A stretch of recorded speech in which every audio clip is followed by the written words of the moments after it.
ముఖ్యంగా అమెరికాలో ఉద్యోగాలు చేస్తున్న ప్రవాస భారతీయులకి ట్రంప్ నిర్ణయం ఒక పిడుగు లాంటిది. అమెరికన్ల ఉద్యోగాలని కాపాడాలనే లక్ష్యంతో H-1B వీసా దరఖాస్తులపై ఏటా $1,00,000 అంటే భారతీయ కరెన్సీలో దాదాపు 88 లక్షల రూపాయలు అదనపు రుసుము విధిస్తూ ట్రంప్ ఒక ప్రొక్లమేషన్ అంటే అధికారిక ప్రకటనపై సంతకం చేశారు. ఈ నిర్ణయం సెప్టెంబర్ 21, 2025 నుంచి అమల్లోకి రానుంది, అంటే రేపటి నుంచి. ఈ నిర్ణయం ప్రధానంగా కొత్తగా అమెరికా వెళ్లేవారికి, అలాగే వీసా రెన్యువల్ చేసుకోవాల్సిన వారికి వర్తిస్తుంది. ఇది ఒక పన్ను కాదని, వీసా అప్లికేషన్కి అదనపు రుసుము అని అమెరికా ప్రభుత్వం స్పష్టం చేసింది. అయితే కంపెనీలు ఈ అదనపు భారాన్ని భరించలేకపోతే వీసాదారులు వ్యక్తిగతంగా చెల్లించాల్సి ఉంటుంది.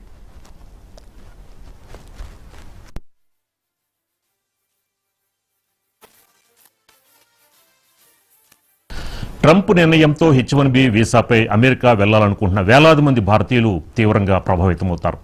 మనకి ఇదే అంశానికి సంబంధించి మనతో ఈ విషయంపై డిస్కస్ చేయడానికి ప్రముఖ ఎకానమిస్ట్ జీవీఆర్ శాస్త్రి గారు మనతో జాయిన్ అయ్యారు. శాస్త్రి గారు నమస్తే.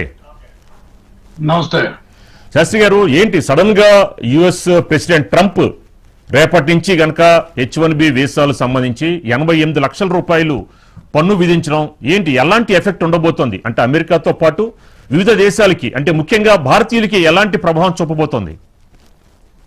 అంటే నాన్ ఇమిగ్రెంట్ వీసా మీద అతని ఇంట్రెస్ట్ ఒకటేనండి, ఏదో రకంగా భారతదేశం రష్యా నుంచి ఆయిల్ కొనకూడదు, మీరు ఏమైనా సరే. దానికి ఆయన ఎనీ ఎక్స్టెంట్కి వెళ్ళిపోవడానికి సిద్ధంగా ఉన్నాడు.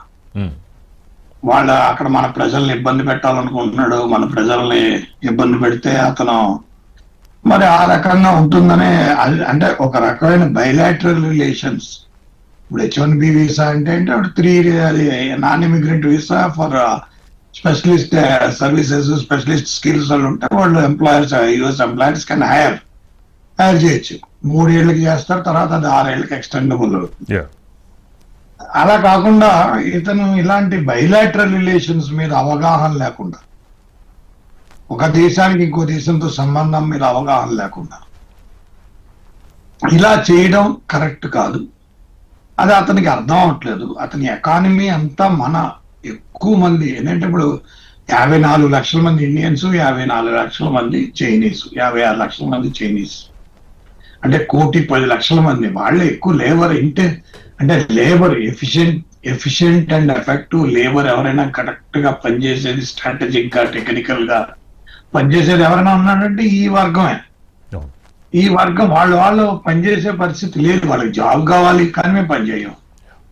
వాళ్ళకి జాబ్ కావాలి, వాళ్ళ రూల్ ఏంటంటే మాకు జాబ్ కావాలి కానీ మేము పనిచేయం, మేము డెలివరీ చేయలేము, మాకు అంత ఇది లేదు అనే పద్ధతిలో ఉంటారు వాళ్ళు. సో అలాంటి పద్ధతి నుంచి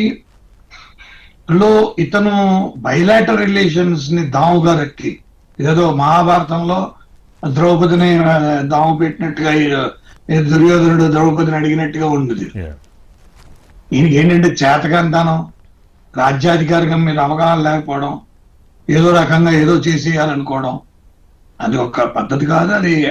అది ఎక్కువసేపు నిలబడదు కూడా, ఎక్కువసేపు నిలబడదు. ఎందుకంటే ప్రజలు కూడా చాలా, ఆయన అనవసరంగా పెద్ద ఎత్తున ఒక రకమైన ఇబ్బందిని కొని తెచ్చేసుకున్నాడు. మనం తాత్కాలికంగా ఇబ్బంది పడతాం, అది మాత్రం వాస్తవమే. మనం తాత్కాలికంగా ఇబ్బంది పడతాం, కానీ లాంగ్ టర్మ్ కానీ దాని యొక్క పర్యావసనం కానీ ఆయన అనుభవించవలసి వస్తుంది. ఆయన అంటే వాళ్ళ ప్రజలు అనుభవించవలసి వస్తుంది. అంత ఈజీగా అది అవుతుందని నేను అనుకోను.